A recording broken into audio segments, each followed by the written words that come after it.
At the hospital in Seattle, Samantha and Will learn that their baby will be a boy. Later, before leaving for the airport, Will tells Samantha that he'll ask her father for permission to marry her. In Chicago, Will goes through some business meetings before visiting Samantha's parents Paula and Tom. They receive him into their home, but the mood is clearly very tense. During dinner, Tom explains that he's heard that Will and Samantha are thinking of getting a place together and asks for assurance that if the couple ever splits up, Will won't claim any money Tom sent to help his daughter. Will tells him he has a good job and they don't need his money, triggering an argument. Paula tries her best to calm the men down to no avail, so in the end she comments that it's getting late to make Will leave before things escalate. The next morning, Will is awakened by a video call from Samantha and realizes he's late for his flight. She wants to discuss what happened with her parents, but the call is interrupted by lots of strange noises. Samantha explains that the power has gone out and says something is wrong, even admitting she's scared. The screen starts failing and the call ends. Will tries contacting her again to no avail. On his way to the airport, Will keeps on calling but Samantha never picks up. When he tries to board his plane, he's surprised to discover that all flights have been cancelled.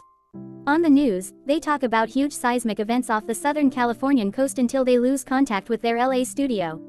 A report arrives announcing power and telecommunication outages across the western part of the country. Suddenly the screens start failing and power goes out in the airport as well. Will leaves the building and notices people panicking everywhere, so he pays a taxi driver extra money to take him back to the city. On the way, Will tries to keep calling Samantha but there's still nothing. Moments later he returns to Paula's place and has to take the stairs because the elevator isn't working. He tells Samantha's parents about his last talk with her while noticing fighter planes flying above the city. The couple is packing and Tom explains he'll go pick up Samantha while Paula goes to their son's house, so Will agrees to go with him. Once they reach the street, the car gets stuck in terrible traffic as most citizens are trying to get away. GPS and cell services aren't working and people are storming stores to get food and fuel. The duo stops at a supermarket and Tom goes inside for supplies while Will fills up a gas tank. A woman approaches him to flirt and when he turns her down, her friends come to her defense. When they're about to break the car windows, Tom yells at them to stop. He pretends he'll give them some money but when he gets to his car, he takes out a gun and points it at them until they walk away. While the duo drives away, Will complains because Tom didn't tell him he has a gun and Tom reminds him that they didn't lose their things thanks to it. At the highway, the traffic jam is even worse and the army is blocking the way. Tom comes out to talk to the soldiers and explains his situation until they take pity on him and let him pass. Moments later they see that the trains are heading west with lots of army equipment, which makes them more worried about what may be happening. In the evening a police car makes them pull over. Will gets out to speak to the officer but Tom immediately realizes that it's not a real cop and yells at his friend to come back. When the stranger tries to open fire, Tom drives the car in reverse to scare him off and ends up hitting the police vehicle.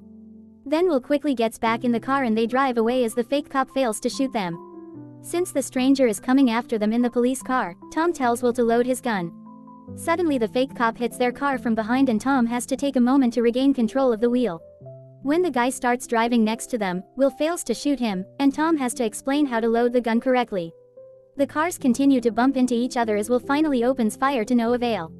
Noticing an abandoned car by the road, Tom drives near it and forces the fake cop to crash against it to finally lose him. Moments later some deer appear in the middle of the road and Tom has to make a sudden turn, causing his car to go down the hill and crash against a tree. This allows the fake cop to catch up and he points his gun at Will, asking him to come out. However, Tom surprises him from behind and repeatedly hits him until he passes out. Then he informs Will that he broke his ribs. Afterward the duo gets in the police car and uses it to tow Tom's.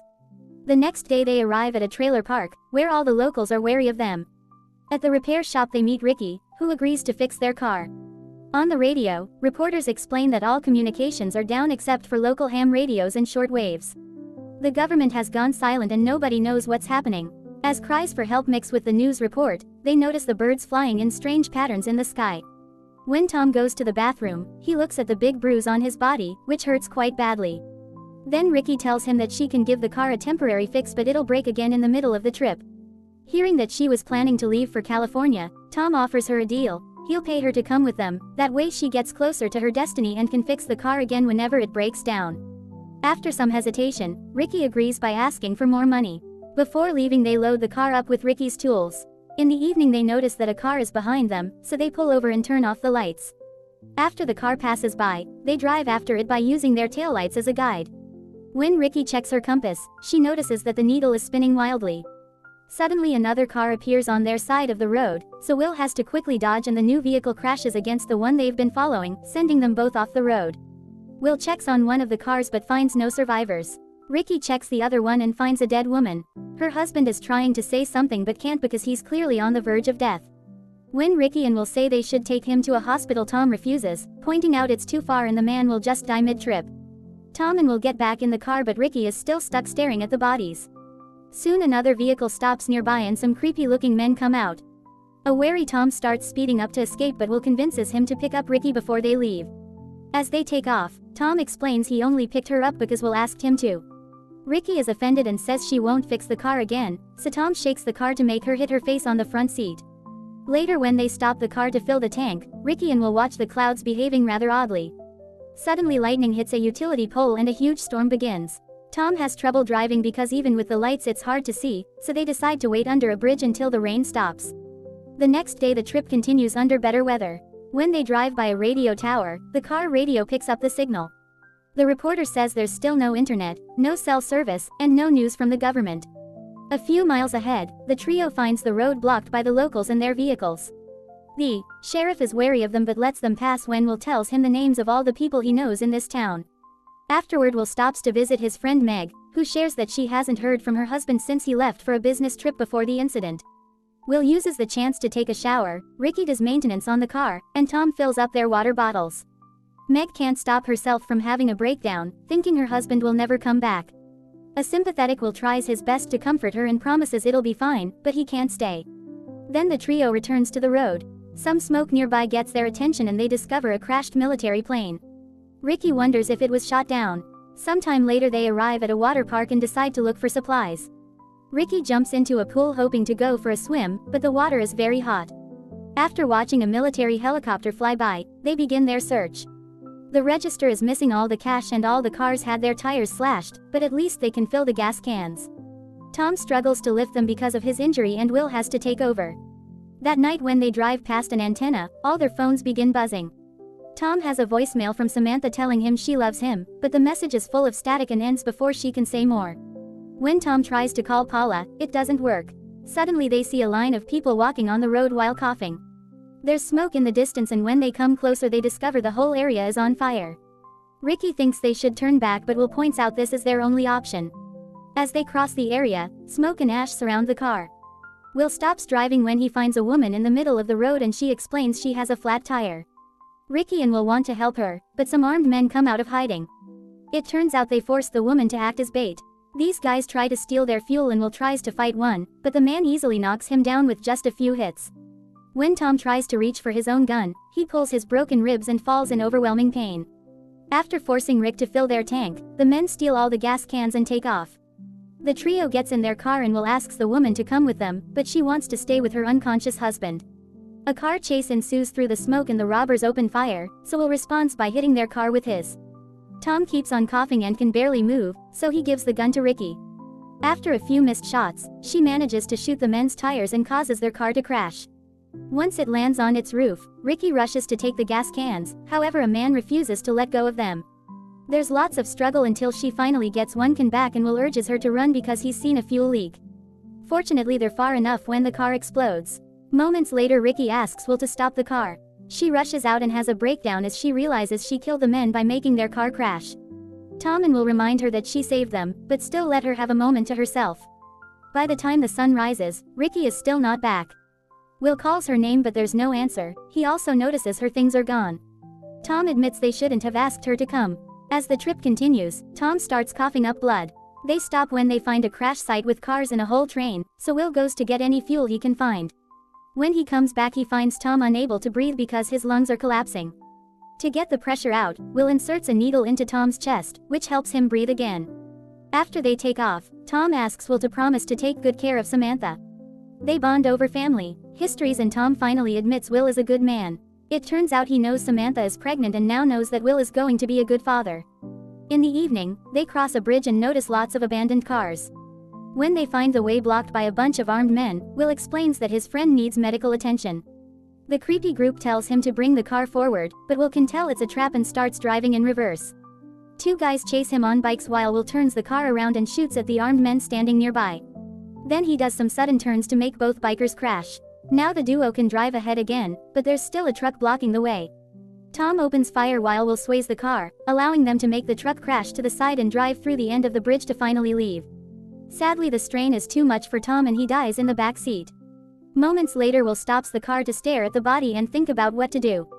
He decides to keep driving, only for the car to break down in the middle of the road when night falls.